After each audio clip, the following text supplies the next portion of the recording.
Red Riding Hood. We all know the story of that legendary character, but there's much more to this story than meets the eye. So let's talk about Hoodwinked, which is celebrating its 15th anniversary today. Bad Days, Entertainment Rankings and Reviews. So greetings, my fellow YouTubers, and welcome to Big D's Entertainment Rankings and Reviews.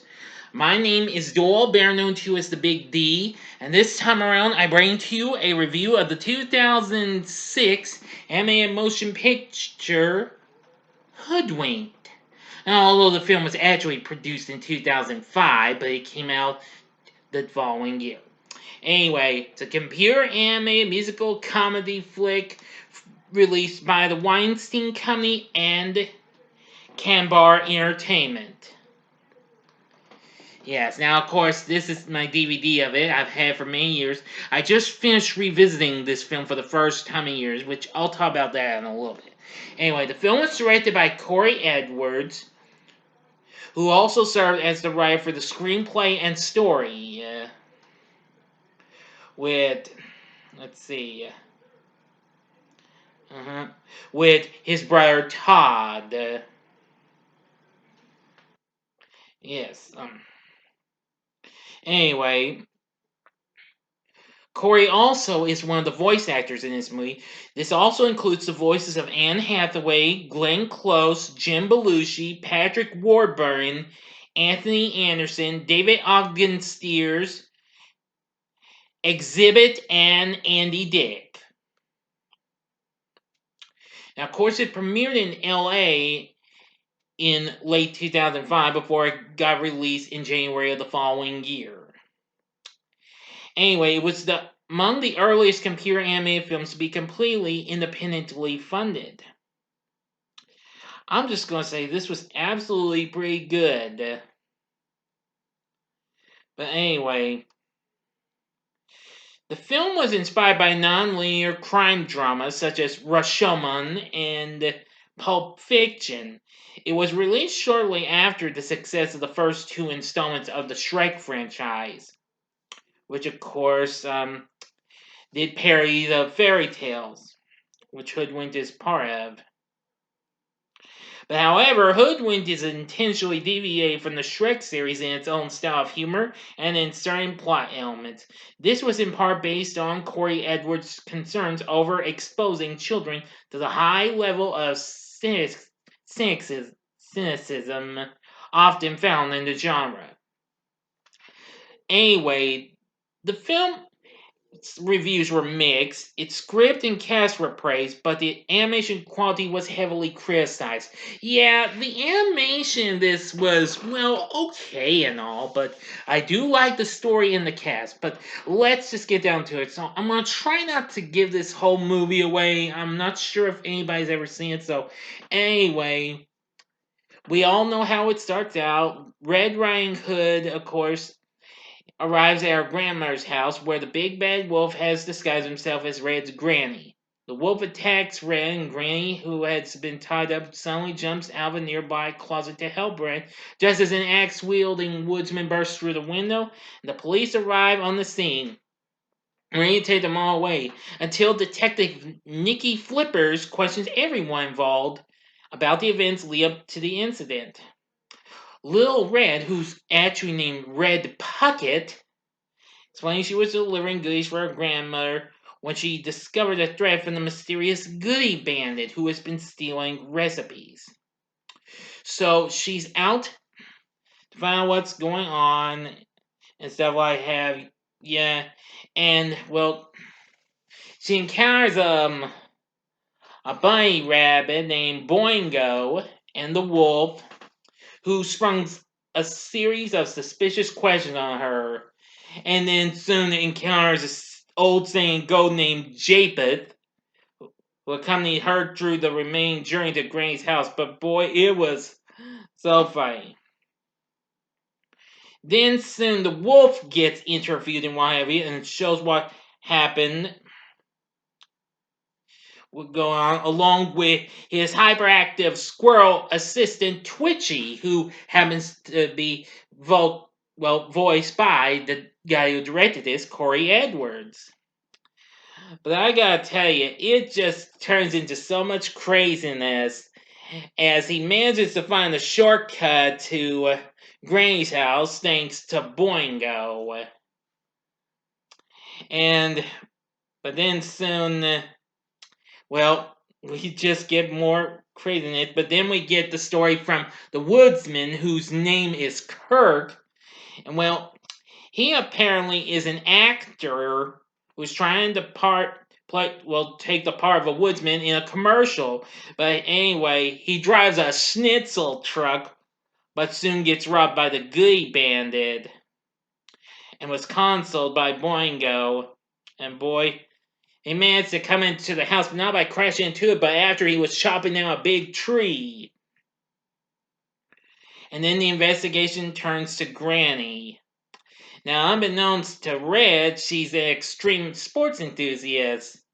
And eventually, in the style of Triple X, which I'll be reviewing that sometime or sooner. I want to review that movie.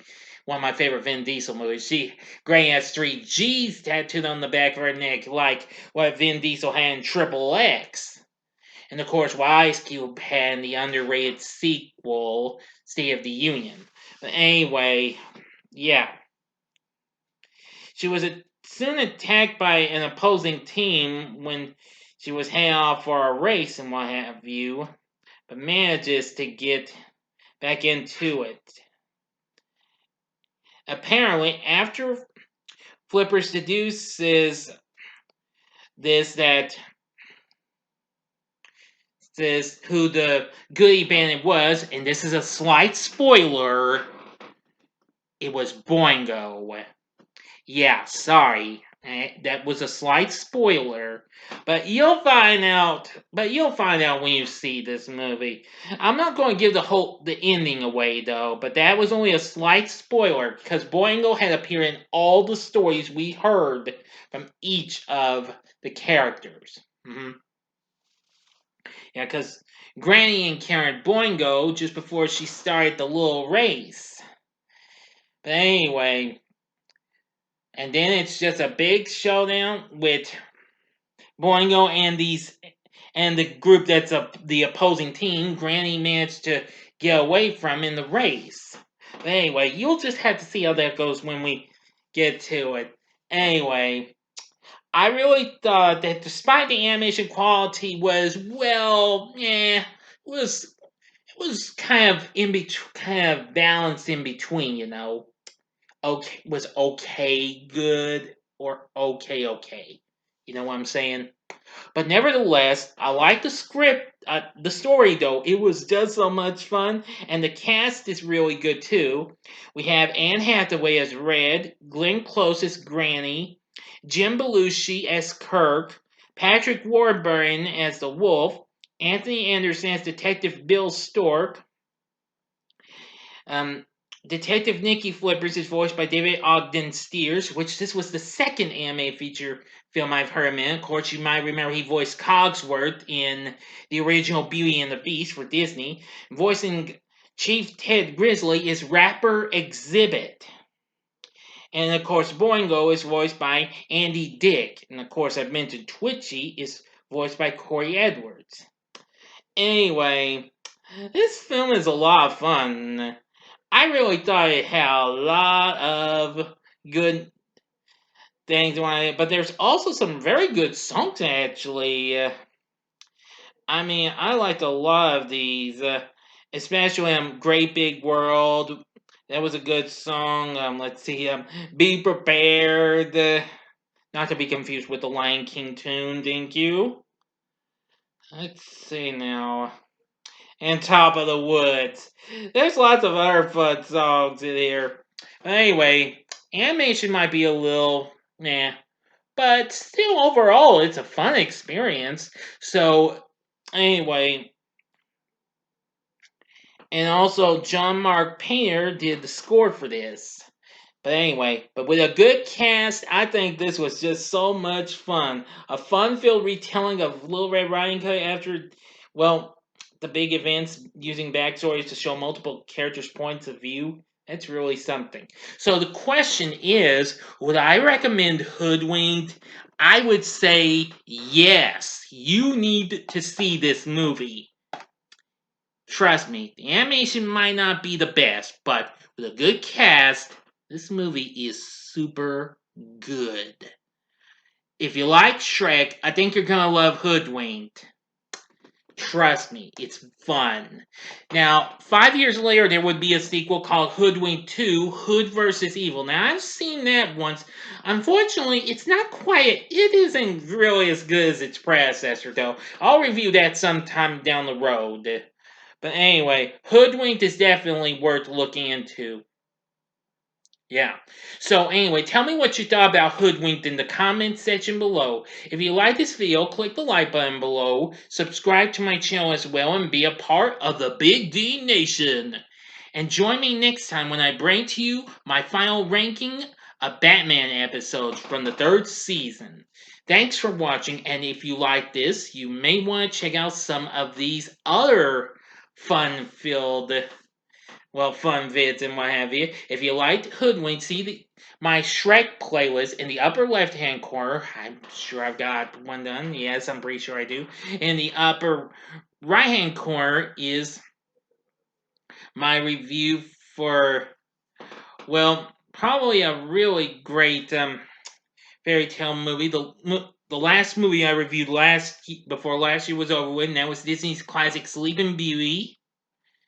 Or if you just want something really bad, go to the bottom left-hand corner and see my review of the worst superhero movie out there, Max Steel. And the bottom right-hand corner is the button you can click to subscribe. If you like rankings and reviews on movies, TV, music, video games, etc., then I'm your guy. Thanks for watching. Until next time, I'm the Big D saying, see ya.